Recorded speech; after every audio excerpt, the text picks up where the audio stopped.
Thank you very much.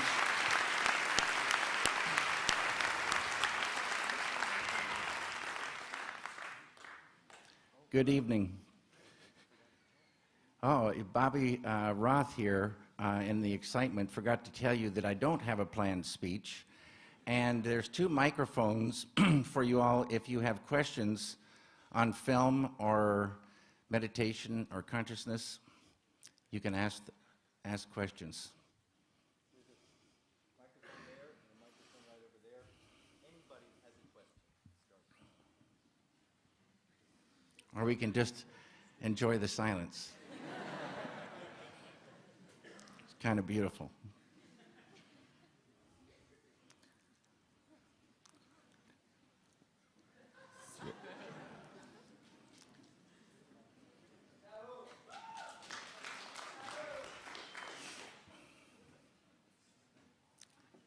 Hi, I just have a simple question for you, David. Yes. Hi, my name's Greg, and I'm wondering, do you think that the consciousness can exist outside the body? Here, there, and everywhere. It's consciousness is such an abstraction, and we all have it. We don't think that much about it, but it's the I amness, being, our ability to understand, our awareness, our wakefulness, our inner happiness. And there's a great, giant ocean of pure consciousness within every human being. And can I ask a follow-up question? You bet. Do you believe that substances can be a tool to understand that better? You're going to hear from Dr. Fred Travis later on, who will explain what these substances do to the brain. Mm-hmm. And I already knew the answer. I just wanted to ask. that's cool. And we all want these experiences. And those experiences are there, and with meditation, Maharishi Mahesh Yogi teaches transcendental meditation.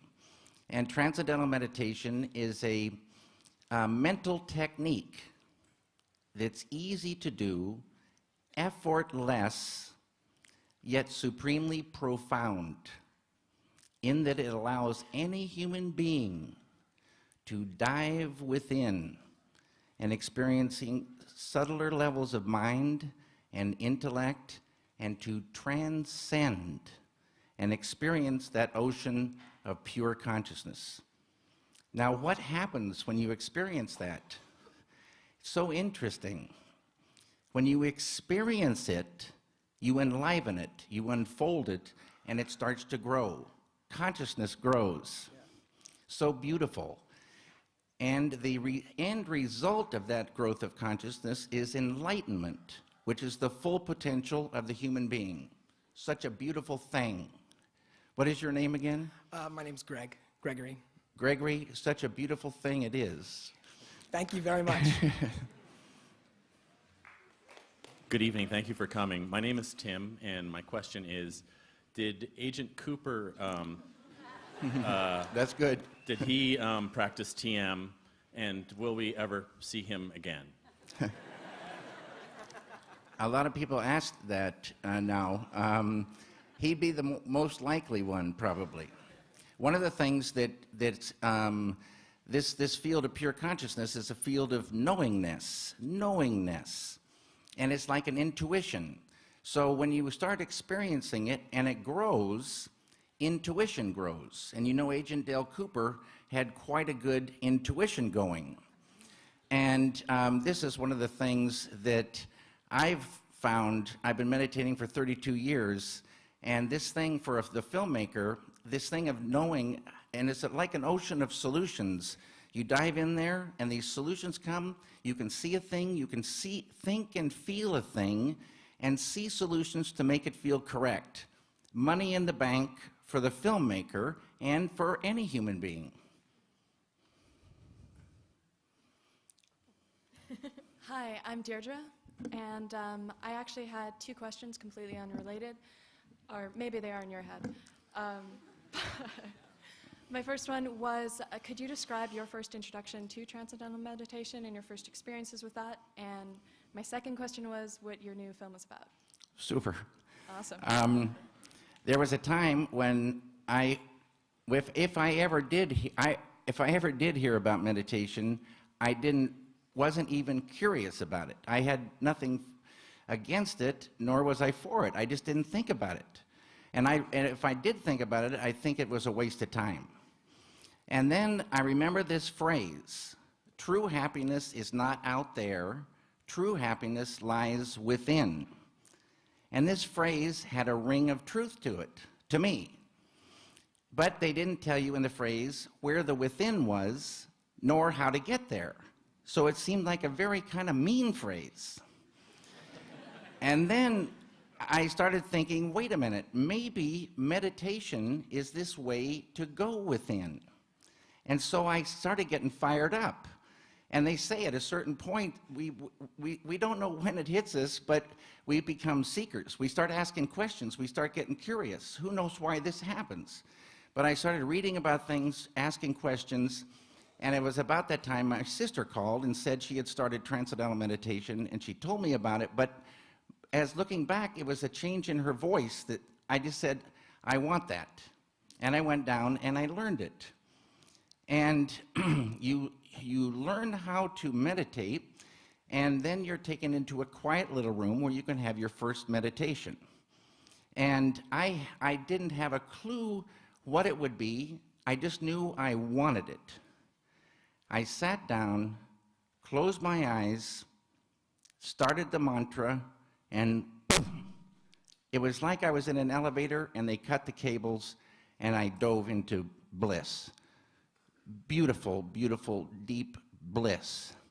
And that experience was so powerful and so unique. I say the word unique should be saved for this experience. And I never missed a meditation in my 32 years. I love that experience, and I love the feeling after the experience and what it does. And there's a side effect to experiencing pure consciousness. Its negativity starts to recede. It's the weirdest thing. It's like ramping up a light, and negativity, like darkness, starts to go. And I had a big anger in me, and I was taking it out on my first wife, and I had fears and anxieties, I'll tell you, before I started. And 2 weeks after I started meditating, my wife came to me and said, "What's going on?" And I was quiet for a moment because it could have been any number of things she might have been referring to. So finally I said, "What do you mean?" And she said, "This anger, where did it go?" And she had noticed it. I didn't even know that it was lifting. It's a beautiful, beautiful thing. And these negative things like fear, anxiety, tension, stress, depression, these things start lifting. Again, money in the bank for a human being to do anything. It's so beautiful how the enjoyment of doing just blossoms. Huge, huge enjoyment of doing when this, I call the suffocating rubber clown suit of negativity begins to dissolve. Could you tell me about your next film? I'm working on a film called Inland Empire, and I'm in the editing stage right now. I got to get some water.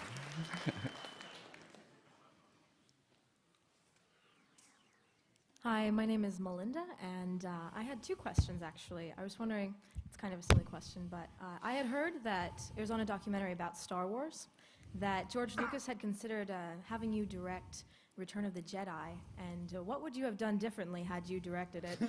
Whoa.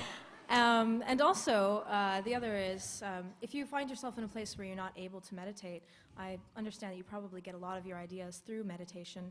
If you find yourself on location and you're wondering, you're stuck with something, how do you get yourself out of the noise and out of the racket and pull yourself into your own way, into your own world, so that you can actually get through with your meditation?